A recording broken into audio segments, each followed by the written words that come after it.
et que cette parole-là entre dans les cœurs, cette parole-là communique la vie au nom de Jésus. Merci pour tout le marché de Togo Vico, Seigneur. Bénis tes enfants, fasse qu'elle prospère à tous égards et que ce marché demeure le meilleur marché de ce pays au nom de Jésus. Bénis ce moment, glorifie ton nom, car c'est à toi qu'appartient le Père, le règne, la puissance et la gloire pour des siècles et des siècles. Nous avons prié au nom de Jésus. Quelqu'un dit Amen. Josué le chapitre 1, nous lisons le verset 8. Josué le chapitre 1er, nous lisons le verset 8. Lisons la parole. Que ce livre de la loi ne s'éloigne point de ta bouche. Médite-le jour et nuit pour agir fidèlement selon tout ce qui Alléluia. Quelle bonne parole, quelle bonne promesse. Amen. Vraiment, dans la vie des enfants de Dieu que nous sommes, je veux te dire que la parole est extrêmement et urgemment, impérativement importante. Alléluia. La parole est très très importante, enfant de Dieu. Tu as besoin de la parole. Tu as besoin de la parole. Laisse-moi te dire que la parole ne souffre d'aucune contestation. La parole est infaillible. La parole de Dieu est tout puissante. La parole de Dieu est vivante. La parole de Dieu est puissante, enfant de Dieu. Et cette parole-là, elle ne souffre pas. Amen. La Bible dit, même si elle tarde à venir à l'existence, elle viendra forcément à l'existence et elle s'accomplira dans ta vie. Amen. C'est pourquoi tu dois comprendre qu'il est important pour toi d'obéir à la parole. Il est important pour chacun de nous de méditer et de lire la parole, enfant de Dieu, afin que cette parole-là nous aide et devienne vie, devienne chair dans nos vies, et que cette parole-là nous aide à obtenir ce dont nous avons besoin. Alléluia. Tu as besoin de réussir, tu as besoin de succès. Viens dans la parole. Et la parole te dira ce que tu as à faire et tu auras ce que ton cœur désire au travers de la parole. Alléluia. La Bible dit que comme la pluie descend du ciel et qu'elle vient sur la terre, et que tant qu'elle n'a pas accompli ce pourquoi elle n'est pas venue, elle ne partira jamais vers Dieu sans avoir accompli ce qu'elle doit faire. Il en est ainsi pour la parole. La parole aussi, lorsque Dieu la déclare dans ta vie, lorsque cette parole est proclamée et déclarée, elle doit s'accomplir dans ta vie. Elle doit s'accomplir, enfant de Dieu. Alléluia. C'est ainsi que si tu es obéissant et que tu respectes cela, tu verras que ça va s'accomplir dans ta vie. Lorsque les enfants d'Israël ont péché et qu'ils ont commencé à mal agir vis-à-vis de Dieu, la Bible dit que les serpents brillants sont venus pour les morts et ils mouraient. Ils sont repentis, ils ont demandé pardon à Dieu et la Bible déclare que Dieu a donné des recommandations à Moïse. Fabrique-toi un serpent d'airain, un serpent en bronze et mets-le sur un bois au milieu du village. Et Moïse a obéi à la parole. Moïse a mis ce serpent qu'il a fabriqué en bronze et il l'a placé au milieu du village. Et Moïse a dit, voici ce que Dieu dit. Voici ce que la parole de Dieu dit. La parole de Dieu dit, si tu es mordu par le serpent, tu n'as pas besoin d'aller à l'hôpital. Tu n'as pas besoin de chercher des palliatifs, des remèdes. Regarde seulement le serpent qui est là-bas et tu seras guéri. Action de foi. Action de foi. Mais maman, beaucoup de gens mouraient toujours parce qu'ils refusaient de regarder le serpent. C'est ainsi que fonctionne le monde aujourd'hui. Dieu dit fais ceci, les gens ne font pas. Ils préfèrent aller eux-mêmes chercher leur solution. Chacun cherche sa solution. Il passe ici, il tourne ici. Quand tout est gâté, ça ne va plus maintenant. C'est là maintenant que tu les vois maintenant. Ils viennent à l'église. Il dit que maintenant ils cherchent Dieu. En réalité, c'est parce qu'ils n'ont aucune solution. Pas parce qu'ils cherchent Dieu, parce qu'ils n'ont aucune solution pour le problème dans lequel ils sont. Sinon, s'il s'agit d'eux, ils vont toujours chercher à courir, à chercher quelque chose qu'il faut faire pour satisfaire leur propre ego. Mais ce que Dieu dit qu'il faut faire, non, c'est trop compliqué pour eux. Alléluia. Le texte que nous avons lu dans Josué, le chapitre 1er au verset 8, dit que la parole de Dieu, là, tu dois la méditer jour et nuit. C'est la condition. Tu veux le succès dans tes entreprises. Tu veux la réussite dans tes entreprises. C'est-à-dire dans tout ce que tu fais, dans tout ce que tes mains touchent. Tu veux la réussite. Dieu te dit, tu n'as pas besoin de quoi que ce soit. Médite la parole et mets-la en pratique. Alléluia. Médite la parole et mets-la en pratique. Pourquoi Dieu le dit? Parce qu'il y a tout dans la parole. Alléluia.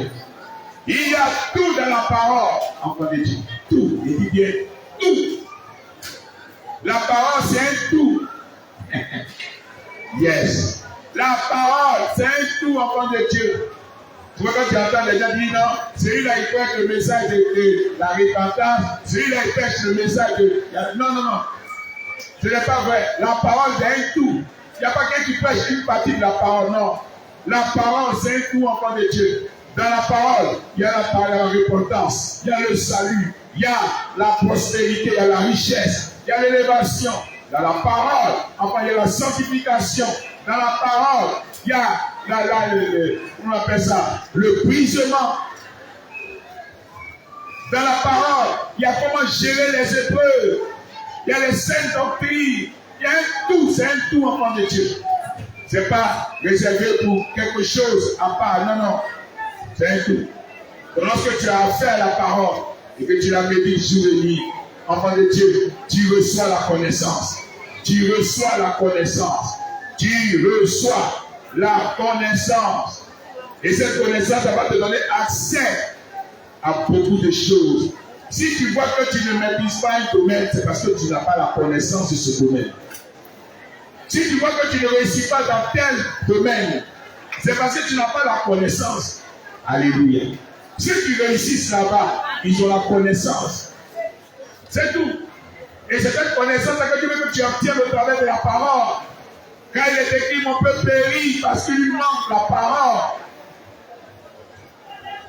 Dieu t'ordonne de méditer jour et nuit.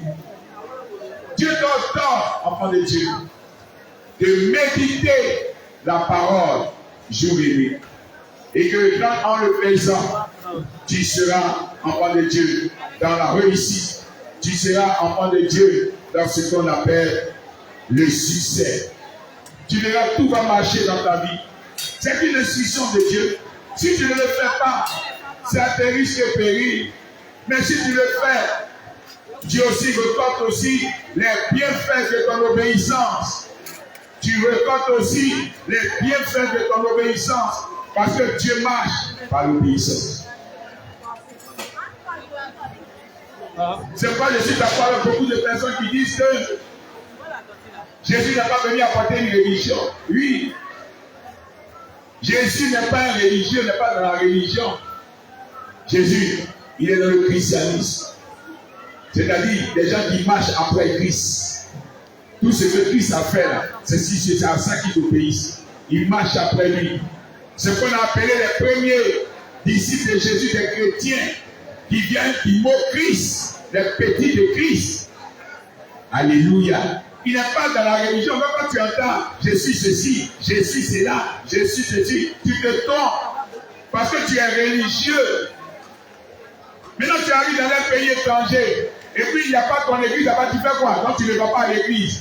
C'est-à-dire que tu es vraiment religieux, tu n'as rien compris. Tu n'as rien compris du christianisme. Et beaucoup sont comme cela. Ils n'ont rien compris. Ils ne vont à l'église que parce que leur papa allait dans cette église. Ils ne vont à l'église que parce que leur maman l'a conduit là-bas. Mais eux-mêmes, leur intelligence là, ne leur permet pas de savoir que c'est qui on a. Dans quoi on les a mis là, c'est bon ou c'est pas bon. L'intelligence, on l'a mis à l'école pour lire, pour comprendre et se faire aider par Dieu, pour savoir que non, toi m'avait envoyé là, c'était le mauvais chemin. Maintenant, moi-même, j'ai compris, je suis dans le bon chemin. Moi-même, j'ai compris, je suis dans le bon chemin. Non, ça, c'est trop compliqué. Alléluia. Ça, c'est trop compliqué. Il peut faire des imitateurs. Et tu le vois, le jour qu'il arrive quelque part, et qu'il doit aller à l'église, et on dit non, il n'y a pas son église là ici. Il est à la maison. Il devient païen. Il désobéit la parole, il dit, ne vous séparez pas de votre assemblée. N'abandonnez pas votre assemblée. Si je le dis, c'est parce que c'est important. Lorsque tu es en communion avec l'assemblée, lorsque tu communies avec l'assemblée, enfant de Dieu, tu deviens toujours fort. Tu deviens toujours vivant. Mais lorsque tu abandonnes l'assemblée, tu vas tomber. Tu vas te refroidir. Et tu vas redevenir païen. Alléluia. Tu vas redevenir païen. Parce que beaucoup ont fait cela et ils sont devenus païens. Même si tu veux pas être pasteur, abandonne ton assemblée, tu vas voir. Comment tu vas t'étonner de faire des choses que tu n'as jamais rêvé de faire. Tu seras étonné comment tu vas régresser, dégringoler. Alléluia. Comme les chrétiens disent, rétrograder.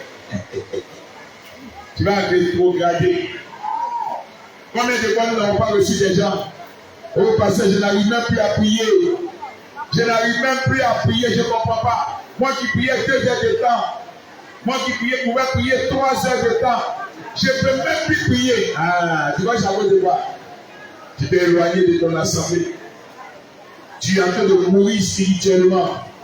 Tu t'es éloigné de Dieu. Tu es en train de mourir spirituellement. Tu ne peux plus prier parce que ce qui va te pousser à prier là, la force par l'Esprit de Dieu qui va te pousser à prier là, est attaquée. Tu es faible maintenant. Dans le monde spirituel, tu es zéro. On te poursuit, tu fais des cauchemars. Enfant de Dieu, l'obéissance est très importante. C'est bon d'écouter la parole, de la méditer, mais la Bible précise, après l'avoir médité, il faut la mettre en pratique. Vous êtes heureux pourvu que vous la pratiquiez. Alléluia. Pourvu que vous pratiquez la parole. La Bible dit que tu es heureux d'entendre la parole. Je suis en train de te prêcher un message de vérité. Je suis en train de te prêcher un message qui va te faire du bien et du bien à ton âme. Parce que la nourriture spirituelle, la nourriture de l'âme, c'est la parole de Dieu. Dieu parle à ton âme. Dieu parle à ton cœur. C'est d'accord d'appliquer maintenant ce que Dieu te dit de faire. Mais si tu écoutes la parole, tu ne fais pas ce que Dieu te demande. Enfant de Dieu, tu es zéro aux yeux de Dieu. La Bible dit que le semeur qui se va s'aimer, et puis la semence tombe au milieu des roches. Il cherche, il est content après avoir entendu la parole. Mais là où la semence est tombée là, il ne peut pas faire des racines. Il ne peut rien faire. Et la parole va s'évaporer. Il ne va pas mettre en pratique la parole. La semence va aller tomber sur le bord du chemin.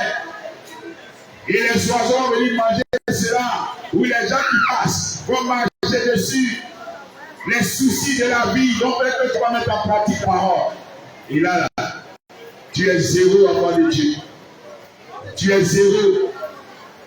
C'est quoi tu vas remarquer des gens plusieurs années à l'église. Plusieurs années à l'église. Mais spirituellement zéro. Spirituellement zéro. Tu es étonné de leur raisonnement. Tu es étonné de la manière dont ils ne comprennent même pas la parole. Les choses élémentaires, ils te posent encore ce genre de questions. Après plusieurs années de la maison de Dieu, mais c'est grave. C'est grave, enfant de Dieu. Tu dois grandir spirituellement. Tu dois comprendre les choses spirituelles. Tu dois savoir que l'ennemi commun des enfants de Dieu, c'est le diable. C'est lui qui ne veut pas que nous soyons des enfants de Dieu. Il s'évertue à nous emmerder. Il s'évertue à nous attaquer. Mais c'est à nous de lui résister. Il s'enfuira loin de nous. Un bébé spirituel, il n'aime pas Satan. Mais il ne sait pas que c'est pour son bien que Satan l'attaque. Même si Satan n'attaque pas, Dieu va envoyer des ennemis pour lui. Pour qu'il apprenne à grandir. C'est dans le combat qu'on apprend à grandir, enfant de Dieu. C'est dans les difficultés qu'on apprend à grandir. La graine que tu mets sous la terre, la graine, pour qu'elle sorte victorieuse par une plante, il y a eu des combats. Il y a des fois même, il y a des terres qui sont dures. Il faut voir comment la graine ouvre la terre pour sortir. Yes, c'est des combats. Et de cette graine va sortir un arbre robuste, un arbre fort qui va étendre ses feuillages, un arbre puissant qui va faire des fruits, qui sera utile pour l'humanité et qui va impacter son environnement. Yes. Les épreuves vont venir te rendre fort. Les épreuves vont venir te rendre fort. Je répète encore. Les épreuves vont venir te rendre fort. Alléluia. Les épreuves vont te rendre fort. Alléluia. Et c'est ainsi que tu verras combien de fois il est bon, enfant de Dieu. Il est bon d'être dans les épreuves. Il est bon d'être dans les épreuves. Parce que sans les épreuves, tu ne pourras même pas savoir les forces qui sont en toi, les talents qui sont en toi, le potentiel qui est en toi. C'est les épreuves qui vont te donner de connaître tout le potentiel qui est en toi. On raconte l'histoire de cette femme. Oh, elle est à son 8e mois. Le ventre est gros comme ça. Et le médecin lui disait non, il faut que tu fasses un peu de sport. Elle dit monsieur le médecin, quand même, je ne peux même pas courir. Elle dit non, faire du sport c'est important pour l'accouchement. Faire du sport, elle est toujours couchée. Et un jour, le médecin lui-même va créer maintenant une action. Quand elle est venue dans la cour, il a détaché un chien méchant, tué. En un rien de temps, la dame a sauté la clôture. Alléluia. Avec le vent devant, qui te demande comment elle a fait sauter la clôture. Maintenant qu'elle est arrivée de l'autre côté de la clôture, le médecin demande comment tu as fait. Elle dit est-ce qu'elle peut expliquer. Mais elle sent qu'elle est devenue légère. Et la grossesse n'est même pas lourde devant elle. Elle a sauté, pap. Le monsieur dit, moi-même là, je ne peux pas répéter ça. Comment toi tu as fait? Alléluia. En réalité, elle ne sait pas ce qu'elle a. Quelle force elle a. C'est devant le danger qu'elle a vu qu'elle a la force d'y aller. Comment David allait savoir qu'il ne peut pas Goliath? C'est parce que devant le danger qu'il a eu dans la forêt, il a tué le lion, il a tué l'ours. Ça fait qu'il est capable, il dit, je vais tuer ce Goliath. Parce qu'il connaît son potentiel. Il connaît sa force. Si tu ne t'es jamais battu avec quelqu'un, comment tu vas savoir que tu peux le frapper? Le femme, il est costaud, il dit, il était tcha. Puis toi, il commence à demander maintenant. Il va me tuer, lui, là, ça. Et puis, le jour du débat, lui, maintenant, tu vois que c'est muscle là, c'est probablement classé, dit amen. C'est muscle là, c'est filon, on l'a gonflé. Sinon, il n'y a rien dans lui. Et puis tout le monde dans le quartier te respecte, on dit, hey, le petit là, il a bon là, le vieux père qu'il avait là.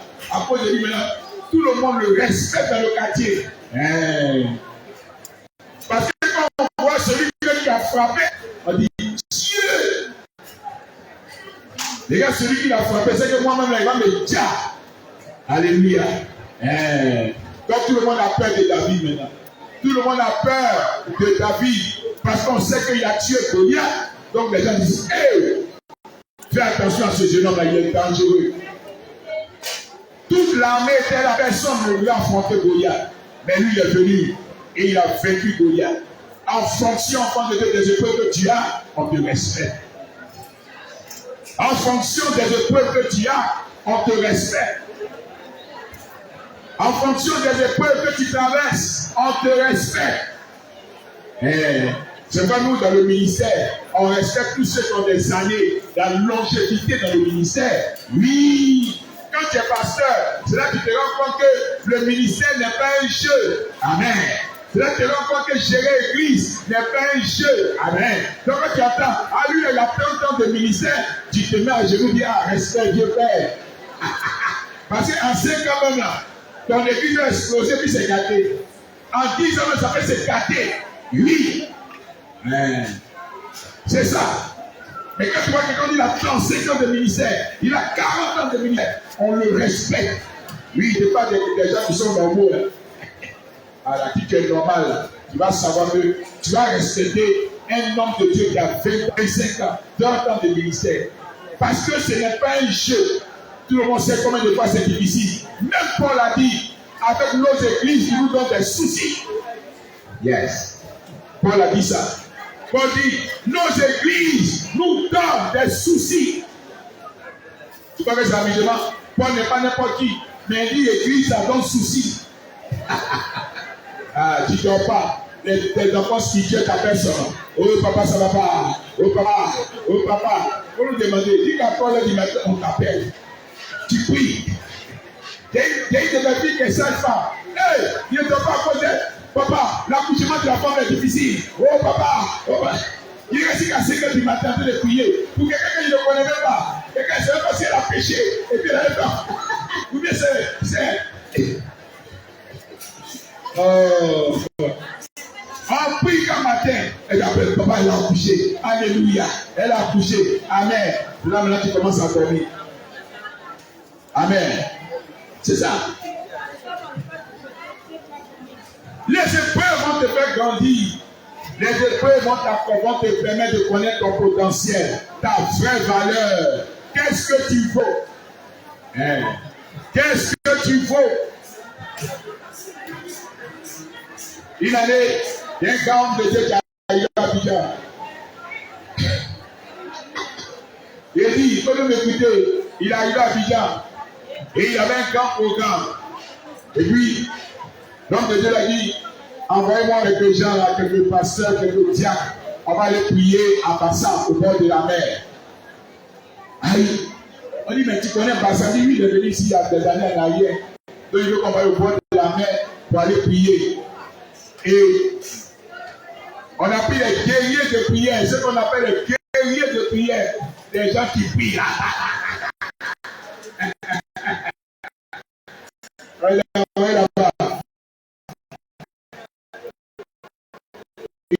Ils ont tous flashé.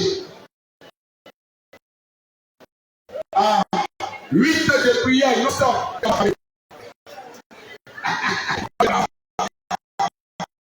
Il continue seulement. Les gars sont en question. Ah, le Dieu, le gars. Il a présent tous. On les appelle des guerriers de prière. Tout le monde est des prières. Ils sont là-bas. Le monsieur qui a 12 heures de prière non stop. Et ils ont cessé de prier le reste. Si lui a fait un sorcier, nous ne pas en prière.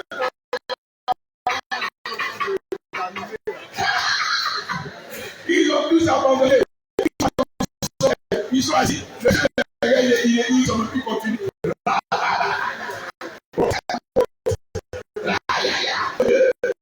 Oh Dieu! Il a prié pendant 5 ans. Tous les guerriers de prière, ils étaient tous à terre. Personne ne pouvait pas sortir un seul mot. Yes. C'est au pied de lui, on voit le vrai mensonge. Amen. C'est pas bavardage. Oh non, j'ai la foi. Dieu m'a envoyé l'épreuve. Il envoie si j'ai la foi. Oh non, moi je suis capable de faire. C'est pas grave, ne t'inquiète pas. Dieu va t'envoyer un problème. Et puis on voit ta capacité. C'est ça. Tu vois des gens, même un petit problème arrive, ils commencent à pleurer. Mais leur bouche, tu ne peux pas. Leur bouche. Je t'encourage, enfant de Dieu. Je t'encourage à être obéissant à la parole de Dieu. Aimer la parole et à pouvoir la mettre en pratique. Et c'est en cela que tu vas grandir spirituellement. C'est en cela que tu verras la gloire de Dieu. C'est en cela que tu verras combien de fois, enfant de Dieu, Dieu est puissant. Combien de fois Dieu est bon. Tu verras combien de fois il est important de pratiquer la parole. Yes. Quand tu regardes un homme comme Élie, la Bible dit qu'il a été confronté à 850 prophètes de Baal et d'Astarté. S'il n'avait pas Dieu, comment s'il n'était pas obéissant, comment il pouvait vaincre? Amen. Mais il a vaincu au nom de Dieu. Il a vaincu. Il a vaincu au nom de Dieu. Et parce qu'il a vaincu, ça a renforcé encore sa communion avec le Seigneur. Et la Bible dit, voici maintenant Élie. Lorsqu'il y avait la famille, Dieu lui a dit, va au torrent de Kérit. Assieds-toi là-bas, j'ai envoyé des corbeaux pour te nourrir. Il est resté fidèle, il a obéi. Dieu a envoyé des corbeaux pendant un certain temps. Quand la Bible dit que le torrent a séché et il n'y avait plus de nourriture, Dieu va l'envoyer encore dans un autre endroit en s'arrêtant dans le territoire de Sidon. Ça, c'est ce qu'on appelle l'obéissance à la parole. Ça, c'est ce qu'on appelle la communion avec Dieu. Tu n'arrêtes pas. Parce que Dieu t'a béni, tu abandonnes maintenant l'église. Parce que Dieu t'a béni, tu ne pries plus. Parce que Dieu t'a béni, tu ne fais plus rien. Tu n'as rien compris de la vie.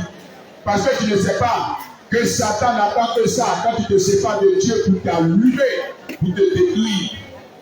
Yes. Beaucoup de gens, tu entends, il a de l'argent, il n'a plus rien aujourd'hui, il est malheureux. Mais c'est un idiot qui a abandonné la main de Dieu. Tu entends, tu as lui demandé, tu vas voir. Il était chrétien, puis maintenant, depuis l'argent est venu, il fait ce qu'il veut. Depuis l'argent est venu, il fait ce qu'il veut. Parce qu'il croit que c'est le fait de pouvoir manger et dormir dans une maison qui habite. Il croit que c'est le fait d'avoir une voiture, d'avoir des enfants, une famille, qui fait la vie. Tu te trompes, enfant de Dieu. Alléluia. Tu te trompes. Amen. Tu te trompes.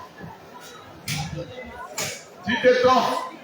Il y a quelque chose encore de plus excellent que Dieu attend de chacun de nous, enfants de Dieu. Dieu attend que nous soyons plus que vainqueurs sur cette terre et sauvés dans le ciel. Pour qu'après la vie sur la terre, tu puisses être sauvé. Et que tu puisses avoir la couronne dans le ciel. Alléluia. Que Dieu te bénisse. Et que sa grâce soit davantage dans ta vie.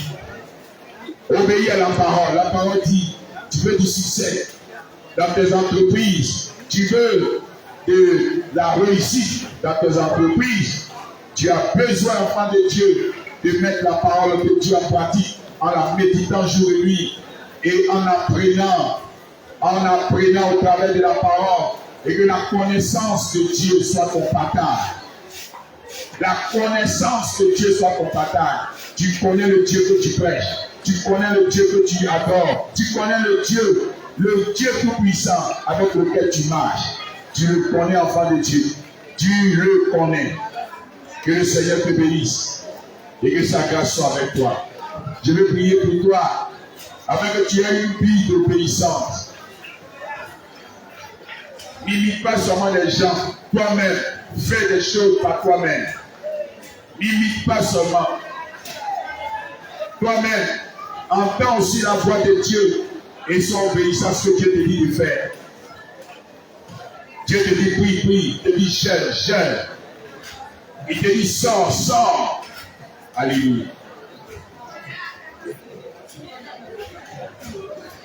Prions le Seigneur. Notre Père, notre Dieu, je te rends grâce. Je bénis ton Seigneur pour toutes ces mamans, ces hommes qui ont entendu ma voix en ce jour. Je te la recommande dans le sang précieux de Jésus. Souviens-toi d'elle. Souviens-toi d'eux. Bénis-les, protège-les. Donne-leur d'être obéissants à ta parole. De la méditer jour et nuit et de la mettre en pratique au nom de Jésus. Je te prie par l'autorité qui est dans ton nom. Toi le Dieu fidèle, aide-les à demeurer fidèles dans ta maison, à marcher dans tes voies au nom de Jésus. Oh Dieu, bénis-les, protège-les, que ton règne vienne et que ta bonté se manifeste dans nos vies au nom de Jésus. Merci pour tes bienfaits. Merci pour ta miséricorde. Merci pour tout. Reçois la gloire et l'adoration. Car c'est à toi qu'appartient au Père le règne, la puissance et la gloire pour des siècles et des siècles. Bénis le commerce, bénis le maison, bénis le au nom de Jésus.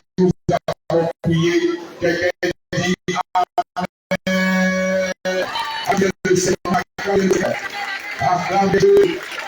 C'est lui qui met l'acclamation. Alléluia. Acclame le roi des rois. Que Dieu te bénisse abondamment. Sois fidèle. Sois obéissant à la parole. Il verra ta vie changer en 2024. Ta vie sera plus que excellente au nom de Jésus. Tu seras plus que vainqueur pour la gloire de Jésus. Amen. D'ici là, portez-vous bien. Que le Seigneur soit davantage votre berger. Que vous ne puissiez manquer de rien. Merci Seigneur. Nous sommes à mardi prochain. Nous sommes de retour, maman. Nos congés sont terminés. Nous sommes de retour depuis le 1er février. Et nous croyons que par sa grâce, par son amour, le Seigneur est avec nous. Nous venons encore te parler de la part du Seigneur afin que ta vie soit meilleure au nom de Jésus. Et que tu puisses traverser les épreuves. Tu es ici, tu as besoin de délivrance. Tu es ici, tu as besoin d'aide. Tu es ici, tu fais des songes, des cauchemars. Tu as besoin d'interprétation de tes songes. Tu peux nous appeler au 07 09 75 09 09. Je reprends encore 07 09 75 09 09. Tu peux nous appeler pour toutes sortes de situations, de problèmes spirituels. Et nous allons t'aider par la grâce et la miséricorde de Dieu, afin que ta vie soit meilleure, au nom de Jésus. Et que tu témoignes de la grandeur de ce Dieu merveilleux, de ce Dieu tout-puissant. Que son nom soit béni, au nom de Jésus. Amen.